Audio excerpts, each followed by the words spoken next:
시간 강의 주제는 어제 이렇게 제가 강의를 이렇게 해야 되겠다고 하는데 아주 한쪽의 지배를 많이 받아요. 이제 어제 어느 분이 이렇게 오셨는데 대퇴골 골두 무혈 괴사증 이 환자가 와서 상담을 해서 그냥 그 환자를 상대로 해서 강의를 주제를 하는 게 낫겠다 싶어가지고 강의 제목은 대퇴골 골두 무혈 괴사증 이 병에 대해서요.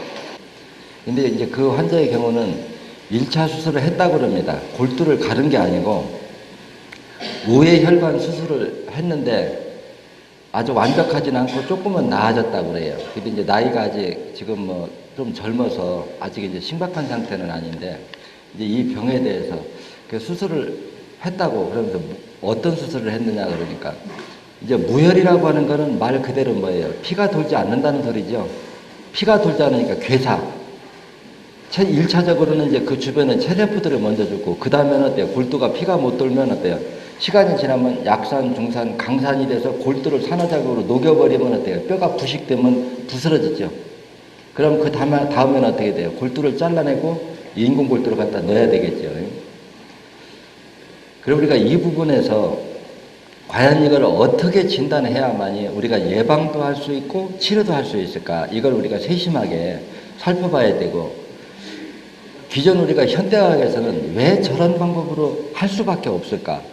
또 심천의학은 왜 그렇게 하면 안 된다고 주장할까? 도대체 뭐가 진단 시각이 다를까 하는 것을 여러분들이 양쪽을 왜 현대의학 시각에서는 저런 쪽으로 치료해법을 그렇게 인공 우회혈관을 만드는 수술을 하고 또 그렇게 해서 또 안 되면 골두 자체를 잘라버리고 인공골두를 갖다 넣는 수술 쪽으로 치료 방법으로 진행이 되고 심천의학은 또 그게 아니라고 이렇게 주장을 할까?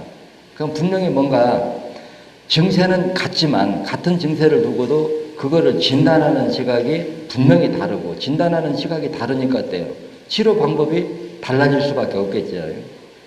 근데 저 같은 사람한테 이제 대퇴골 골두 무혈 괴사증 이 병에 대해서 기존에 치료하는 방법으로 보면 그건 땜빵 치료고 그 시각 가지고는 예방도 치료도 할 수 없다. 이렇게 그냥 단안적으로 단정을 내리거든요. 그럼 이렇게 얘기하면은 그 단정을 하는 분명히 근거가 있어야 돼요. 그게 무슨 얘기냐고 하면 우리가 정치를 해도 여당과 야당이 있잖아요. 반대를 하면은 이건 이렇게 하면 좋다고 하는 대안을 만들어내고 반대를 해야지 그게 온전한 올바른 마음이지 무조건 반대를 하면은 그거는 깽판 놓자고 하는 거지 다름없죠. 저 역시도 현대의학한테 깽판 놓는 게 아니에요. 그렇죠? 제 시각에서 인체를 바라보고 진단을 하니까 이게 잘못됐다고 지적을 할 적에는 반드시 그 근거를 대고 대안까지 만들어 놓고 이게 잘못됐으니까 이 시각으로 해봐라 이라는 거지 무조건 비방을 하기 위한 비방은 아니라고 하는 걸로 설명하는 거거든요. 여러분들이 지금까지 배운 공부를 기준으로 머릿속에 상기시키면서 내가 어떻게 질문을 던져볼게 머릿속으로 한번 상기시켜 보세요. 지금까지 공부를 이렇게 해보면 우리 몸의 혈전, 어혈이 없이 말초 모세혈관을 막을 수 있을까요? 또 책에 보면 우리의 인체 혈관은 말초 모세혈관은 50%가 막혀도 아무런 증세가 나타나지 않는다 이렇게 설명을 했습니다. 그러면 무혈 괴사증 하면은 몇 프로 정도에 막혔다고 진단해야 될까요? 거의 한 8, 90% 막혔다고 진단을 해야 되겠죠. 그러면 8, 90%가 막힌 게 말초 모세혈관이 막혔을 거냐, 굵은 동맥이나 정맥이 막혔을 거냐, 어떻게 풀어야 돼요? 말초 모세혈관이 막혔다고 봐야죠. 그럼 우회혈관을 만들어 놨다. 그건 동맥혈관을 만들었을까요? 끝에 있는 말초 모세혈관을 만들었을까요? 굵은 동맥을 만들었겠죠. 그러면 그 끝에 있는 말초 모세혈관을 뚫어주는 거하고는 전혀 관련이 없다. 맞아요, 틀려요? 맞죠? 그럼 우회혈관을 만들어 놨으면은 만드는 그 앞에는 일부는 조금 혈관이 트여 있겠죠. 그럼 피의 압력이 높으면 말초 모세혈관이 조금 팽창되면서 조금은 어디 돌겠죠. 잠시요. 그러면 이 효능이 과연 그게 피를 계속 지속적으로 돌게 하는 치료 효능이 유지될 수 있을 거냐 하고 의문을 생리이치로 던져본다면 그건 이미 시작하기 전에 그건 아니다. 심장에 관상동맥 수술하는 거나 대퇴고holter 수술하는 거나 이치가 똑같다는 지금 얘기를 지적해 주는 거거든요. 그러면 이 우회 수술을, 혈관 수술을 해주는 효능이 혈전이 다시 만들어지지 않게 하는 치료 효능이 있을까요? 그건 더더욱 없죠. 그러면 이미 7, 80%를 혈관을 막으려고 하면 끊임없이 많은 혈전이 내 몸에서 만들어지고 있다는 것은 이미 정해진 답이라는 거예요. 이걸 차단시키지 않고 또 혈관이 막힌 것도 동맥이 막힌 게 아니고 그 끝에 있는 말총 모세혈관이 막혔는데 그놈은 내버려두고 과연 우회혈관을 만들어 놓은 것이 과연 그쪽으로 피를 잘 돌게 하는데 기여도가 몇 프로나 될 거냐. 100이 정상이라고 할 때 2, 3%밖에 안 됩니다. 그런데 그 비용은 얼마나 들어갈까요? 엄청나게 들어가겠죠. 그러면 결국에는 이렇게 해서 피가 돌지 못하면 물이 고여있듯이 피가 못 돌고 정체되어 있으면 시간이 지날수록 지금까지 배운 공부가 돼요. 시간이 산도는 자꾸 높아질 수밖에 없겠죠. 그럼 산도가 높아지면 피가 못 돌면 근육이 이완이 안 되면 통증이 와요. 통증이 오면 기존 시각의 학문으로서 통증이 올 때 해줄 수 있는 일은 뭘까요? 마취밖에 없죠. 그러면 그놈을 마취를 해보면 피의 흐름은 또 어떻게 될까요? 장애를 더 받겠죠. 그러면 주사를 자꾸 넣으면 어떠냐? 결국에는 거기가 거의 다 괴사가 이루어집니다.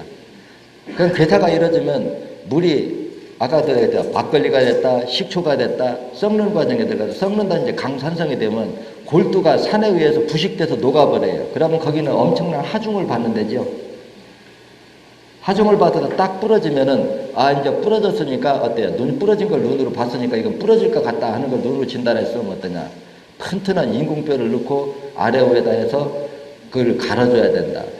그럼 갈아주는 행위가 그 치료 행위가 또 그 부분에 피를 잘 돌게 하는 효능이 있을까요?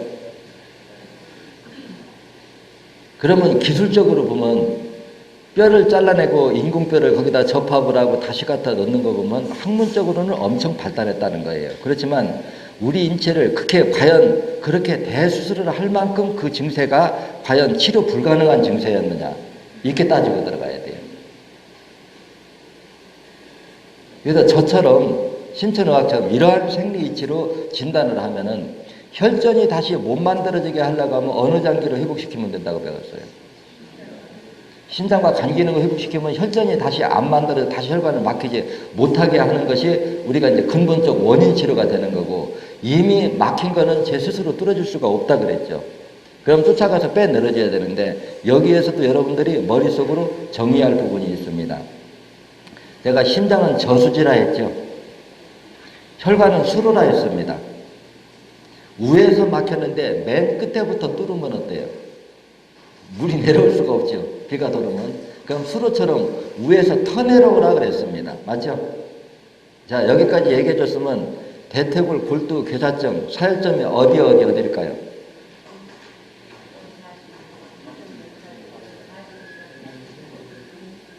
8번, 6번, 14번, 41, 42가 대퇴골, 골두, 무혈, 괴사증의 치료 사혈점입니다.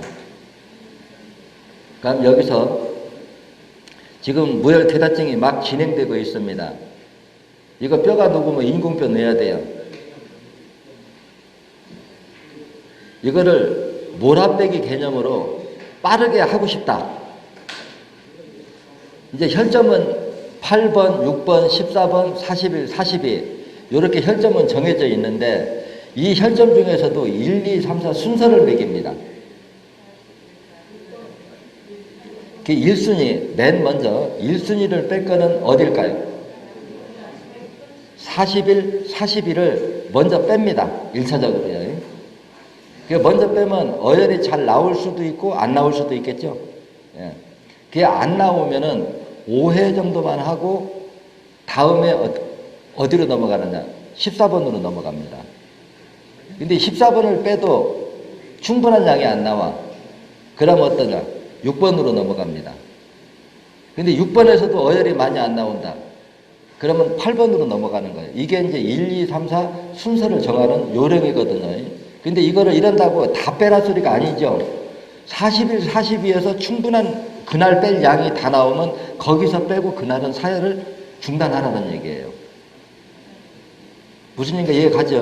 거기서 안 나오면은 그 다음 순간, 거기에서도 그날 뺄 양이 안 나오면 다음 이렇게 넘어가서 이제 8번까지 하는 게, 요거는 여러분들이 이제 이게 강사 정도 되고 대리점을 이렇게 할 정도가 이렇게 딱 되면은 번호 딱 적어주면 이거를 상황이 딱 봐서 진행이 빠르다고 하면은 이걸 몰아빼기를 할 거냐 아니면 순서대로 8번을 먼저 뺄 거냐 결과를 먼저 뺄 거냐는 그 진행 속도에 따라서 정할 수도 있고, 진행 속도가 아주 빠르면 몰아빼기를 정의해야 되고, 그렇게 급하지 않으면 순서대로 턴오버가 되는 거고 선택해도 할 수가 있는 거거든요.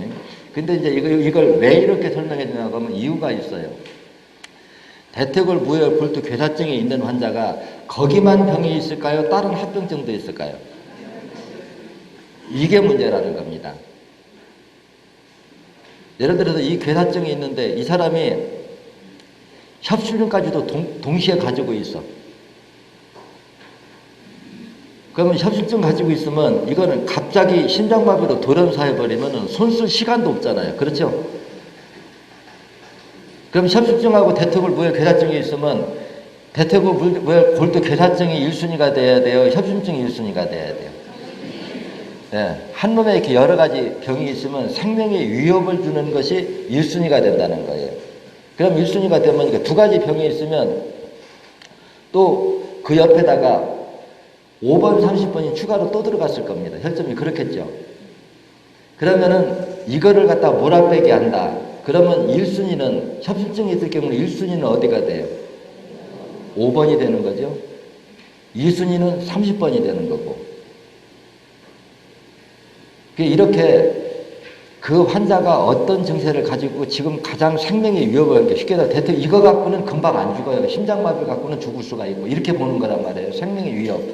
또 어제 어느 분 그 얘기할 적에는 이제 그 시력 때문에 이제 상담을 하게 되는데 시력은 어때요? 일생의 치명타죠. 그래서 이 얘기를 하니까 대퇴골 골두 무혈 괴사증은 정리되죠. 예. 그래서 이렇게 사회를 우리가 지금 사회를 이렇게 해주면은 과연 그게 수술하는 데까지 악화될 가능성이 있겠는가? 이 골두 괴사증이 오면은 처음부터 뼈가 뭉그러질 거냐, 아니면 상당한 통증이 지속된 다음에 골두가 망가질 거냐는 거예요. 어떨까요? 처음부터 골두가 가를 정도로 망가지는 사람은 아예 없습니다. 이미 상당한 통증을 몇 년 동안 발생하고 난 다음에 그것이 망가지는 거지 처음부터 망가져갖고 수술할 환경에 되는 사람은 없다는 거예요. 그런데 그동안에 통증이 오면은 약을 뭐 써요? 진통제나 쓰고 물리치료나 하라고 하고 근본적 원인 해결에는 전혀 효과가 없는 방법만 쓰다가 악화될 때까지 기다렸다가 결국은 어떻게 되는 거예요? 이제 악화됐으니까 갈아내자. 그러니까 이거를 내가 직선적으로 얘기하면 어때요? 적은 병을 끝까지 키워서 수술해 놓고 의술을 발달했다. 내 눈으로 보면은 직설적으로 공격하면 뭐예요? 돈 벌라고 악화시켜서 수술한 거죠. 왜냐? 간단히 예방하고 치료하는 방법이 있는데도 사용을 그걸 안 하고 수술을 했으니까 그렇게 얘기할 수가 있는 거예요. 그러니까 다른 사람은 이렇게 말할 자격이 없다고 하더라도 저는 이렇게 말할 자격이 있다고 생각해요. 왜냐? 그 치료 방법을 이미 공개했고 누구나 배우면은 그걸 수술하지 않고도 얼마든지 치료할 수 있는 방법을 하라고 만연하게 공개해 줬는데 할 수 있는 고칠 수 있는 방법을 사용 안 하고 수술을 했으니까 일부러 의도적으로 돈 벌기 위해서 수술한 거 아니냐. 근데 더 어리석은 건 국민이에요. 왜 국민이냐? 자기가 집에서 하면 수술 안 하고 될 거를 어리석고 게을러 가지고 안 한 거 아니냐. 제 말이 틀려요? 그래서 제가 참 이렇게 수술하고 이렇게도 주저앉고 하는 사람 보면 참 마음 아프거든요. 그게 기술적으로나 고치는 게 도저히 할 수가 없어서 수술하고 악화되고 주저앉는 거를 보면은, 그리고 이렇게 또 수술하면은 마취 안 하고 할 수 있어요? 대수술이죠? 마취하면 염증 생기지 말라고 항생제 들어부셔야 되죠? 수술 끝나고 통증 오니까 또 진통제 들어부셔야 되죠. 진통제 쓰면은 면역 기능 떨어지니까 또 항생제 들어부셔야죠. 뭐가 다 망가질까요? 신장, 간이 다 망가지겠죠.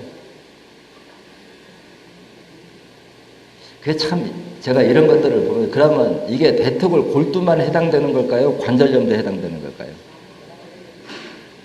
모든 게 다 동일합니다. 이 공부를 깊이 있게 예방하면 그렇게 수술할 정도로 악화되지 않고도 얼마든지 예방할 수도 있고 그 이전에 얼마든지 따라잡을 수 있는 방법을 놓아두고 이런 방법이 대중화되지 않아가지고 그걸 수술하고 수술하는 학문이 대적이 발달했다. 그래서 이거 학문이 이런 쪽으로만 계속 흘러가면 어때요? 여러분들 일생 동안 벌어서 병원비로 다 갖다 줘도 자동차로 말하면 자동차 운행해서 돈 버는 것보다 수리비가 더 들어가는 쪽으로 지금 이 세상이 흘러가고 있다는 거예요. 그래서 제가 바라보면 얼마 전에 그런 얘기를 했어요. 여러분들은 어떻게 볼지 몰라도 제가 지금 언론이나 텔레비 이렇게 보면 앞으로 우리 세상이다 그래요. 내가 심천의학 세상이라는 거예요.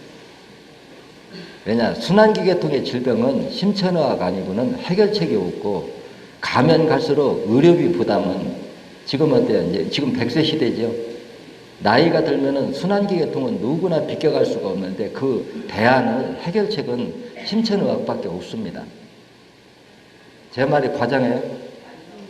아니죠. 이런 것들을 여러분들이 우리가 심도 있게 생각하면은 우리가 앞으로 해야 될 거래. 한강이 하나로 지금 시간이 조금 될 것 같으니까 더 하고. 여러분들 망막 색소 변조증 들어봤죠? 예. 망막 색소 변조증이 있는 경우는 대체적으로 녹내장도 같이 겸행해서 있는 경우가 많아요. 이것이 악화된 사람은 망막 색소 변조증이 있는 사람이 다음 과정은 시신경이 녹아요. 그럼 실명을 하고 그 전에는 야맹증이 올 수가 있습니다. 뭐냐, 낮에는 어느 정도 보는데 밤에는 이제 볼 수 없는 이런 증세들이 오거든요. 그러면 이런 병이 오면은 지금 우리가 기존의 그 고정관념으로 이 병을 치료할 수 있을까? 정확히 따지면 치료라는 용어는 쓸 수가 없어요. 더 이상 악화되지 말라고 관리하다가 그렇게 댐이 물이 터졌는데 막으려고 노력하다가 그냥 마는 거지 완전히 막는 공사의 학문은 기존 시각 가지고는 나올 수가 없어요. 근데 제가 보면 참 깝깝하죠. 무슨 얘기냐고 하면 망막에 있는 까만 색소가 제대로 있어야 빛을 이게 모으고 차단하고 이런 거에 또 가능하고 우리가 낮에는 눈이 잘 보이는데 밤에는 안 보인다. 그러면 어때요? 빛을 모으는 기능을 하는 색소가 파괴된 거죠. 그럼 이런 색소들이 물질들이 왜 파괴됐을까? 생리이치로 접근하면은 산의 화학 반응 밖에는 그거를 변형시킬 수 있는 방법은 없습니다. 생리이치적으로 진단하면은 산의 산화작용에 녹이고 화학 반응에 의해서 색깔도 변질되고 이런 변형, 비정상적으로 변형이 이루어진다는 거죠. 그러면 이런 변형이 일어났다고 하면은 이미 동공의 산도가 높아졌다는 얘기거든요. 그렇죠? 그러면 산도가 높아졌다고 하는 거는 원인 진단은 두 가지로 볼 수 있어요. 다른 데는 아무 이상이 없는데 동공 쪽만 혈관이 막혀서 물이 고여 있으면 시간이 지날수록 막걸리가 됐다, 식초가 됐다, 부패가 됐다 이렇게 산도가 높아져서 산의 화학 반응에 의해서 그런 색소가 변질되고 산에 의해서 시신경이 녹아서 없어져서 실명이 되는 게 진행이 이렇게 되거든요. 여러분들 생각해봐도 머릿속으로 지금까지 공부를 기준으로 하면 어때요? 동공만 피가 못 들어왔느냐, 간 기능까지 떨어진 것이 합틀어졌는가? 이 두 가지 차이입니다. 그럼 여기서 하나를 더 직설적으로 제가 짚고 넘어갑시다. 쉽게 얘기해서 녹내장이나 망막 색소증에 있는 사람, 시신경이 녹는 증세가 있는 사람들이 공통점이 있습니다. 뭐냐? 동공의 안압이 높다는 거죠. 동공의 안압이 높으려고 하면은 어떤 환경이 돼야만이 안압을 높일 수 있을까요? 여러분들 지금까지 공부한 걸로만 한번 해답 찾아보세요. 안압이 높으려고 하면 분명히 안압을 높일 수 있는 원인이 어떤 조건이 따라야 안압이 높아지거든요. 고무호스가 물이 나가는데 고무호스의 중간에 압력을 높이려고 하면 어떻게 하면 될까요? 끝을 막아버리면 되겠죠. 그러면 동공을 거쳐 나가는 쪽을 막아버리면 어떨까요? 동공의 압이 높아질 수밖에 없겠죠. 맞죠? 그러면 그걸 막으려고 하면은 혈전 없이 막을 수 있을까요? 없죠. 그러면 혈전이 생기려고 하면은 산도가 높지 않고는 혈전, 어혈을 만들어낼 수가 없어요. 그 산을 만들어내려고 하면 간 기능이 떨어지지 않고는 만들어낼 수가 없고요. 그래서 제가 그 시력에 대해서 설명할 때에 근시 원시는 17번과 20번, 때로는 1번, 여기를 빼면 치료가 되는데 녹내장은 꼭 8번을 빼야 치료가 된다고 그렇게 설명을 하죠. 원인이 바로 여기서 있는 거거든요.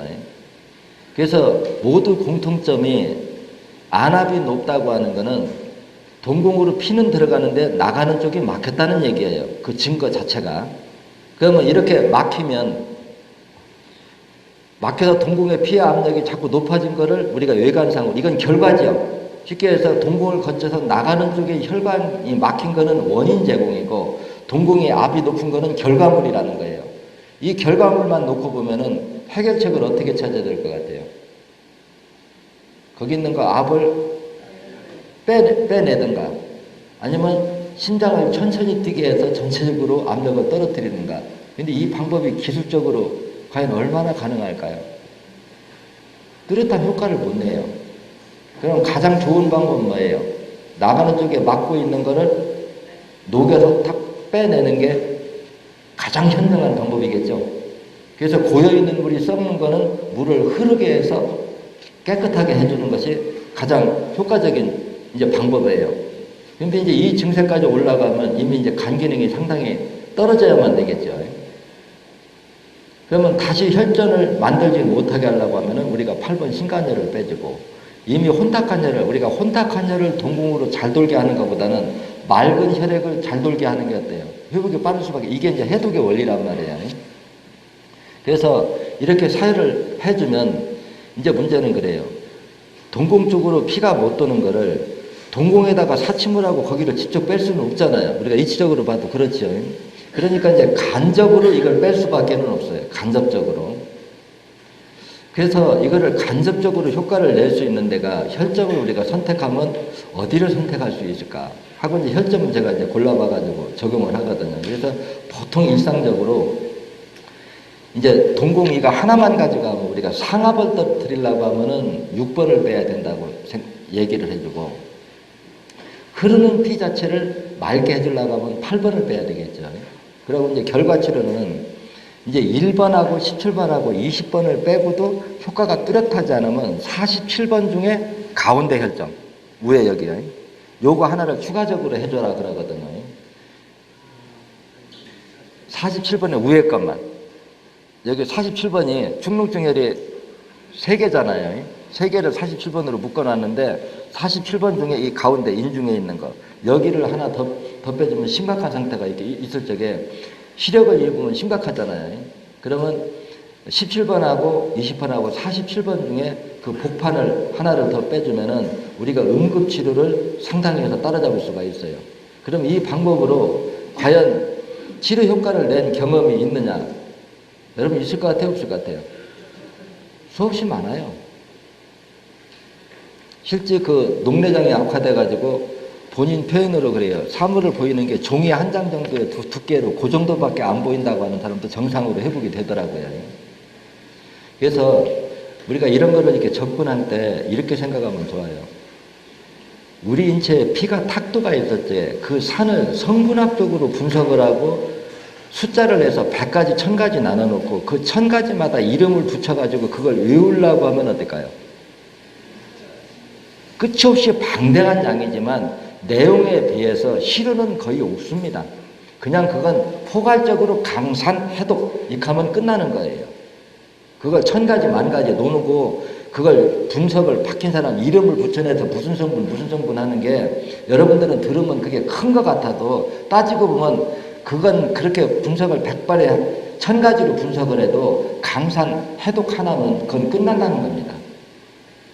그리고 어떻게 1000가지 10,000가지로 오염이 됐어도 고여있는 물에서 그것이 화학 반응이 일어나면서 1000가지 10,000가지로 성분이 바뀌어도 피를 돌아서 흐르게 해버리면은 그건 정화되는 거예요. 맞죠? 그래서 우리 인체의 그 학문에 대해서 너무 어렵게 접근하지 말라는 거예요. 그래서 너무 난해하게 자꾸 이것이 치료가 안 되니까 내가 더 몰라서 더 안 배워서 이거 치료가 안 되는갑다 하고 내용을 만날 외봐야 제가 그런 얘기 하잖아요. 정답이 아닌 내용은 10년을 외워도 병 안 낫는다. 정답은 어때요? 하루만 외워도 그게 정답이라고 하면 병 나서야 그게 정답인 거예요. 그렇죠? 그러면 우리가 현대 과학의술이라고 해서 비방하려고 하는 목적이 아니라 핵심을 들여다보라는 거예요. 과학이라고 하는 거는 한 부분을 끊어서 세분화시켜서 나열했기 때문에 내용은 방대하지만 이거는 한 부분을 끊어서 결과를 원인으로 보고 분석하는 거기 때문에 내용은 방대해도 실속이 없다는 겁니다. 제가 주장하는 건. 그래서 모든 병은 그 병이 진행되는 그래서 신천의학에서는 화학 반응의 이치, 먹이사슬 연결고리, 적응증 질환은 대상을 이렇게 생리이치를 얘기하는 거거든요. 그래서 우리 인체를 생리이치로 진단하고 치료 해법을 찾아나가는 거. 이게 중요한 거지. 지금 성분들은 어때요? 과학자들 보면 천재들입니다. 그렇죠? 그 천재들이 전 세계에 그 많은 사람들이 해도 산속에 있는 나 하나의 치료 효능을 10분의 1도 못 쫓아오는 것이 이게 뭐냐. 공부의 내용이 그래서 제가 밤낮 얘기하면 그래요. 외우는 공부는 아무 의미가 없다. 이해를 해야 된다. 이해. 그렇죠. 이게 공감이 되면은 녹내장 시신경이 녹아 망막차트증 그 강산의 화학 반응에 의해서 일어나는 거야. 그러면 이제 이 공부 다 하려면 그러니까 그건 강산 해독제 생탁 투여하고 아니면 응급으로 여기만 할 거야 8번까지 뺄 거야. 8번까지 뺀다면 진액 중에서 강산 선택하면 되는 거고 응급적으로 여기만 하고도 지금 응급으로 진액이나 이런 건 할 환경이 안 되고 실명이 되는 건 두렵다. 그러면 어때요? 우리는 응급사회를 할 수가 있는 방법이 있잖아요. 제가 응급사회는 뭐라고 얘기해요?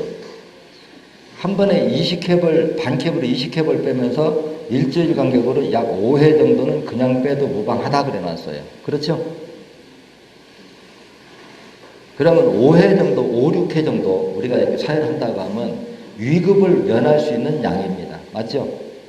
그래 생하고 철분제하고 주겸수하고 이것만 마시면서 응급해놓고 또 시간 되고 환경이 되면은 또 이제 본질적으로 간 자체를 고쳐버려야 재발을 하지 않겠죠. 근데 이제 문제는 가끔 가다 그래요. 눈에만 병이 온 게 아니고 여러 가지 10가지, 20가지 병을 동시에 갖고 있는 경우가 상당히 많거든요. 그러면 이제 아픈 데를 한꺼번에 다 동시에 사연점이 많기 때문에 뺄 수가 없잖아요. 그런데 그러기 때문에 이거를 사회를 할 적에 1순위, 2순위, 3순위 이렇게 순위를 정해놓고 그거를 순서적으로 이렇게 사회를 하는 거거든요. 그러면 이제 순서 정하는 거, 몰아빼기의 정이라고 하는 것도 여러분들 어느 정도 이해가 되죠? 그 다음에 이제 강의 주제는 이걸로 하고 이제 나머지 시간은 제가 잔소리 좀 조금 하려고 합니다. 어떻게 보면 여러분들한테도 국가한테도 모두가 다 똑같이 적용되는 내용이기도 합니다. 제가 이 사회를 이렇게 바라보고 하면은 그래요. 제가 직선적으로 이런 얘기해요. 저 같은 사람한테 정치하라면 할까요? 안 할까요? 나 대통령을 시켜줘도 안 해요. 또 나한테 의사 면허증 주고 당신 병원 차려서 운영하셔. 할 것 같아요? 안 할 것 같아요?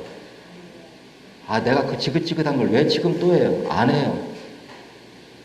그런데 이 사회가 너무 잘못대로 돌아가고 있고 하는데 그걸 지적하는 사람도 실천에 옮기는 사람들도 별로 없어요. 그래서 저는 뭐를 해주고 싶느냐 이런 생각을 하거든요. 지금 여러분들의 주변 환경이 신천의학을 기준하면은 지금 여러분들의 지금 현재 여러분들이 가지고 있는 모든 환경이 원인 제공은 남일까요? 여러분일까요? 전부 여러분들 자신의 탓이지 남의 탓은 하나도 없습니다. 내가 생각하고 내가 행동에 옮긴 건 원인 제공이고 그 결과로 나타난 것이 지금 여러분들이 처한 자신의 지금 환경이라는 거예요. 그러면 자신이 원인을 제공하고 그 결과로서 자신의 환경이 지금 어떠한 환경이든 그 환경에 처했으면은 자신이 풀어야 될까요? 남이 풀어줘야 될까요? 남은 풀어줄 수도 없거니와 환경도 안 되지만 그걸 해결할 수 있는 사람은 본인밖에 없습니다. 자신이 생각을 잘못하고 자신이 행동을 잘못해서 원인 제공으로서 자기가 고통의 삶을 살면서 왜 남한테 남을 원망하고 남대로 하라고 그러냐고 얘기해요. 그래놓고 이 사회에 보면 노동권이다, 생존권이다, 인권이다, 권리는 수없이 난발해요. 그 권리를 주장하는 것은 좋다고 얘기해요. 근데 여기서 내가 핵심적으로 모든 사람한테 지적해 싶은 건 뭐냐? 권리와 의무는 동일한 거다. 쉽게 얘기해서 요즘 이제 욕먹어도 싼 놈들 있죠. 좀 놈들 하니까 좀 그렇게는 그러네 내 얘기세요. 그분들, 국회의원들. 쉽게 얘기해서 국회의원으로 되면은 국회의원으로서 누리는 특권들은 많죠. 그럼 특권을 자기들은 권리라고 왜냐? 그걸 행사할 수 있는 권리를 줬으니까 권리지요.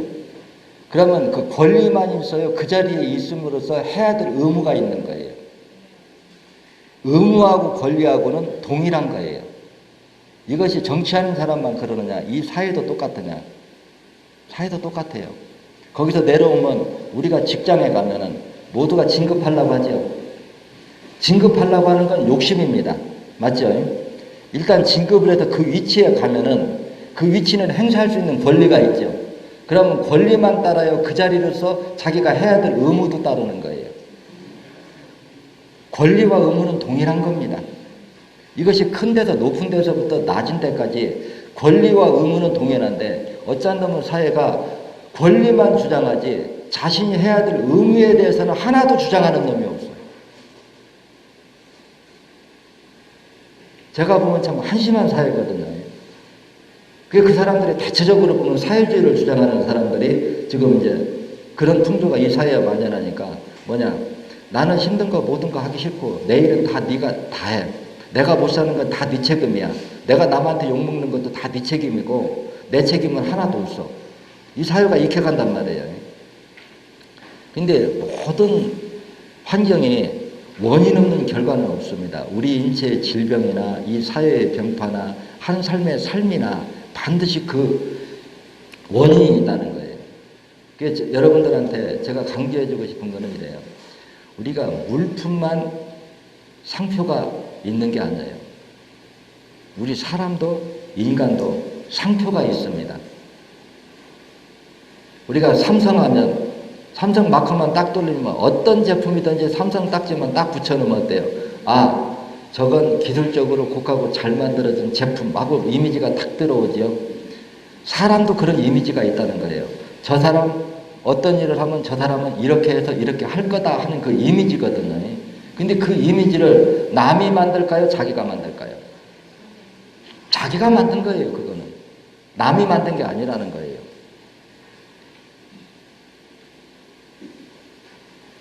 그런 이런 이미지가 하루아침에 만들 거냐. 쉽게 얘기해서 어떤 일을 이 사람이 일을 했다. 그러면 이제 이거는 그 본인은 그래요. 본인 생각은 내가 어떻게 하면 나한테 최고 이득이 될까? 이게 본인이에요. 근데 제3자가 바라보는 건 어떠냐? 그 사람이 합리적인 사고력으로 합리적인 행동을 하냐? 이걸 바라보거든요. 그렇죠? 근데 세상은 나 혼자 사는 게 아니고 인간은 더불어 살아요. 그러면 모든 사람이 판단한 기준은 합리적인 사고력의 기준이거든요. 그 사람 개인의 이득 기준이 아니라는 거예요. 합리적인, 객관적으로 봐도 누가 바라봐도 이건 합리적인 사고력이다. 그래서 제가 그 영성편에 보면 어때요? 그 사람이 재물을 가질 수 있는 크기는 우리법 영성, 즉 합리적인 사고력의 크기가 그 사람이 재물을 가질 수 있는 크기다 그러죠. 왜 그러느냐? 내가 무엇을 얻고자 하는 건 욕심입니다. 욕심은 내가 가지고 있는 꿈일 뿐이에요. 그걸 이루는 거는 진리법, 순리라는 거예요. 내가 무엇을 이루고 해도 내가 하고자 하는 일을 남들이 공감할 때 그게 이루어지는 거지 내가 얻고자 해서 이루어지는 게 아니라는 거예요. 그래서 내가 무엇을 얻고 싶으면 얻을 수 있는 원인 행동을 하면 당연히 결과로서 얻어지는데 얻을 수 있는 원인 행동은 힘들고 귀찮다고 안 하고 결과만 얻으려고 하고 결과가 얻어지지 않으니까 왜 나만 미워해? 왜 나만 못 살아? 저 잘 사는 사람은 다 도둑놈이야. 못 사는 게 다 잘 사는 사람 책임이요. 자기 못 사는 게 다 자기 책임인데요. 이런 사회가 너무 불합리하게요. 그리고 우리가 권리와 의무에 대해서 한번 생각해 볼 필요가 있어요. 우리 인체의 모든 생명체들은 한 사람이 가지고 있는 모든 기능을 다 가지고 있다 이렇게 배웠어요. 맞죠? 그러면 이것이 각자 자기의 있는 위치에서 자기 할 역할을 안 하면 어떻게 될 것이냐 하는 거예요. 쉽게 얘기해서 위장은 뱃속 안에 들어있고 눈은 밖에 있어요. 위 안은 환경이 음식물이 있고 거기 가스가 나오고 이렇게 복잡하니까 나는 위장보다는 눈이 좋아. 생각이. 그래 위장에 있는 사람이 위에 있는 일을 안 하고 눈의 일을 하겠다고 눈에 와서 달라들면은 건강이 어떻게 될까요? 망가질 수밖에 없죠. 이 사회도 마찬가지입니다. 공무원은 공무원으로서 할 역할이 우리가 오장육부에 각 기능이 정해져 있듯이 공무원은 공무원으로서 할 역할, 선생은 선생으로서 할 역할, 종교인은 종교인으로서 할 역할, 정치인은 정치인으로서 할 역할이 있으면 그게 권리와 의무는 동일하다는 거예요. 근데 선생이 정치를 하자고 달라들고 종교인이 정치를 하자고 달라들고 이 한심한 사람들을 내가 뭐라고 평을 해야 될까요? 그러니까 위장이 전부 눈화 같다고 지금 이 사회가 달라들어요. 그래놓고 자기가 영웅인 줄 알아요. 그러니까 내가 뭐래요? 꼴값 들고 앉았네. 뭐든지 그래 이 얘기를 우리가 짧게 해보면 그래요. 여러분들이 제가 사는 모습을 지켜보면서 한번 여러분들의 생각을 키워보세요. 우리가 심천의학이 체계적으로 발전하고 체계적으로 한다고 하면 이 심천의학의 자원은 무한정합니다. 돈으로 감히 상상할 수 없을 정도로 엄청난 큰 공부를 가지고 있으면서도 이게 우리가 생각하는 것보다는 발전이 상당히 느리거든요. 왜 이걸 익게 됐을까? 여러분들 한번 생각해 본 적 있어요? 쉽게 얘기해서 자기가 맡은 분야에서 자기 역할을 해야 되는데 그 역할 부담이 안 된 게 결정적인 실패 원인인 거예요. 그래서 나는 모든 일을 하면은 그래요. 우리 사람들이 누가 사회에서 자선을 베풀어야 된다, 사랑을 베풀어야 된다, 남을 도와줘야 된다, 있는 사람 거 뺏어서 없는 사람 나눠줘야 된다. 그러면 내가 탁 입 밖에 내는 말은 뭐냐? 너부터 먼저 해라 그래요. 네가 못하면 남한테 권유하지 말고 모든 일은 나부터지 남부터가 될 수가 없는 겁니다. 맞죠? 각자 자기 위치에서 나부터 내 일을 할 때 각자 자기가 자기 맡은 위치에서 자기의 그 의무와 권리를 동시에 행하면은 모두가 한순간에 이루어지는데 내가 할 의무와 도리는 하지 않고 남만 하라고 권유하고 남한테 하라고 하는 게 선행자고 무슨 성인이나 되는 것 같이 직권은 그냥 금쪽이라고 쌓아 모으면서 남한테만 베풀으라고 하는 것이 여러분들이 봐도 돼요. 꼴값 떠는 거죠. 근데 이런 사람들이 이 사회에 꼴값 떠는 사람들이 너무나 많아요. 성인도 그래 이거를 예전부터도 제가 자주 욕하는 말이 있죠. 이걸 욕이라고 제 딴에는 욕이에요. 성인도 아닌 것들이 성인이 진짜 꼴값 떨고 앉았다고. 일반 사람들은 뭐냐 남의 것 뺏어서 저 준다고 하니까 저 사람이 성인인 줄 알고 따라요. 그 사람들 다 누가 만들어줬어요. 그래서 이게 위에서부터 밑에까지 어떤 권리와 의무는 동일하다. 그래서 저도 지금까지 여러분들이 알지 모를지 모르지만 제가 이 일을 하면서 룰이 있어요. 왜냐하면 내가 직선적으로 그런 얘기 하잖아요. 저도 이 학교를 많이 못 배웠기 때문에 처음에 이 공부하고 마음속에 한이 섞인 건 말이에요. 현대 학자들한테 너무 인정을 못 받으니까 이놈들 두고 봐라. 나도 언젠가는 내가 대학 강단에 서서 교수처럼 떳떳하게 내 학문을 주장할 거다. 이게 내 소원이었습니다. 처음에 이 공부를 시작할 적에는요.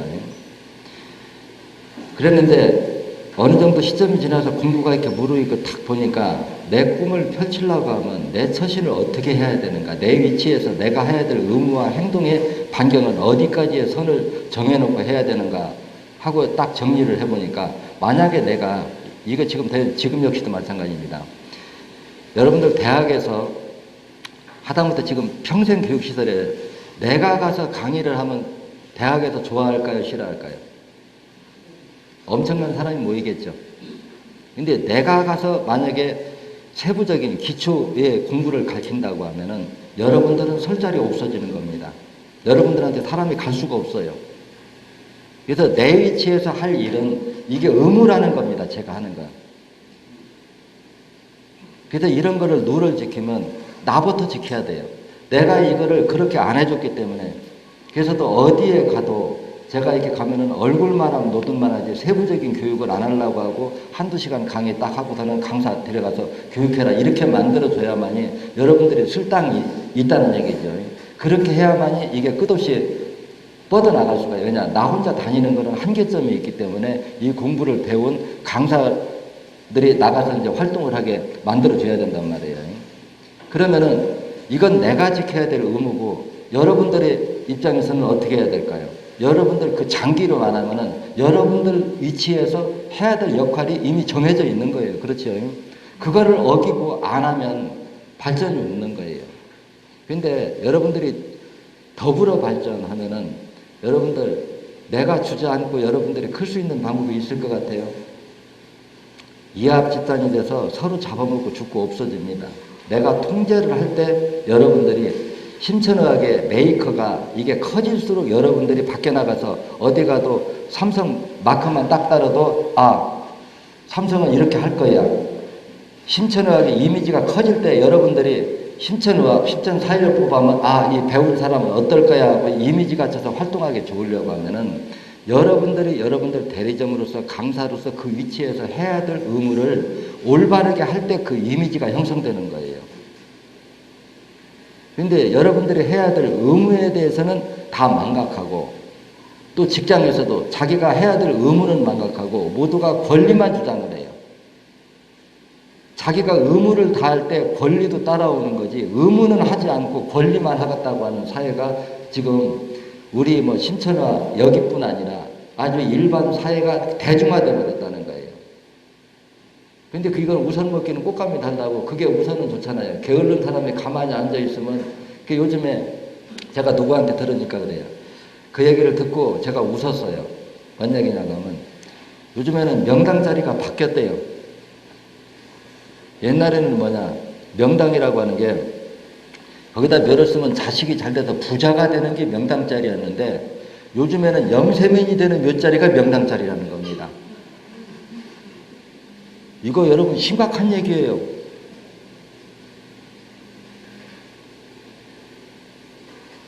영세민이 돼서 보조금만 나오면 가만히 앉아서 일하기 싫은 사람들, 시골서 자기 집 하나 가지고 있고 돈 낼 건 없고, 제가 직설적으로 얘기할게요. 지금 우리가 여러분들도 직설적으로 얘기하는 걸 뭐를 알아야 되는 거예요? 우리 인간 사회에서 그래요. 농민도 이 나라 국민이고 도시 근로자도 이 나라 국민 맞죠? 농사를 짓는 것도 자기 먹고 살라고 농사 짓는 거고, 도시에서 근로자도 자기 먹고 살라고 일하는 거고, 사업을 하는 사람도 자기 먹고 동일한 거예요. 지금 농민들이 국가에 공헌하는 게, 국가에서 끝없이 지원만 받았지 도움되는 일 한 적 있습니까? 없죠. 그러면 지금까지 많이 도와주다 힘이 좀 붙이니까 조금 조정 좀 합시다 하면, 그동안에 도와준 게 감사합니까? 지금은 나으니까 조금 그렇게 합시다 해요? 아니면 그동안에 준 거는 하나도 고마운 거 없습니다. 더 안 주는 것만 원망하고 두드러 부시자고 달라들지. 그래, 그렇게 해서 쌀값이 보전이 안 된다고 하면 도시에서 제품 만들어 파는 사람, 농민들한테 품질 떨어져도 강제로 비싸게 사줘야 될 의무 있는 거예요. 그렇죠? 그래서 모든 게 자기 이익을 기준하는 게 아니라 객관적 합리적인 사고에 의해서 그게 올바르지 않으면 자기 주장을 꺾을 걸 줄 알고, 우리가 두 사람이 모여서 자기 주장이 끝까지 옳 것다고 끝까지 우기면 어때요? 싸움밖에 없죠. 지금 국회에서 일어나듯이요. 여러 사람이 자기가 주장은 동일하게 주장을 하고 결과에 대해서는 뭐냐? 나는 그거 아니라고 했어 하면은 아니라고 했어 하는 대로 끝내야 됩니다. 다수가 5명은 이게 옳다고 하고 3명은 이게 아니라고 그래요. 그러면 결론은 5명이 맞다고 하는 대로 따라가는 게 최선인 거거든요. 근데 예를 들어 9명이 이게 옳고 1명이 아니라고 하면 이거 끝까지 투쟁하는 게 자기가 무슨 영웅인 줄 알아요. 이 사회 파괴범들이 말이에요. 그래서 이렇게 잘못되는 이런 현실들이 이 사회에 너무 이렇게 망해나고 있고 보면은 참 마음이 답답하고 그래요. 지금 이 사회가 그러거든요. 모두가 아무리 성인인 척해도 제가 보면은 90% 이상이 소인배입니다.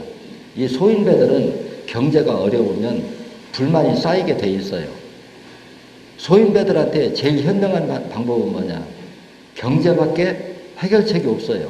그러면 경제가 활성화될 수 있는 내에서 모든 게 이루어지는 거지. 그게 뒷받침되지 않고 무조건 있는 사람 뺏어갖고 없는 사람 주라고 다 해버리니까 지금 우리나라 뭐가 없어졌어요? 기업이 다 없어졌죠? 기업이 없고 다 실업자 만들어 놓고 그 사람들 실업자 인위적으로 만들어 놓고 그 사람들 지원해 준다고 떠들면 어때요? 몽땅 죽자는 얘기죠.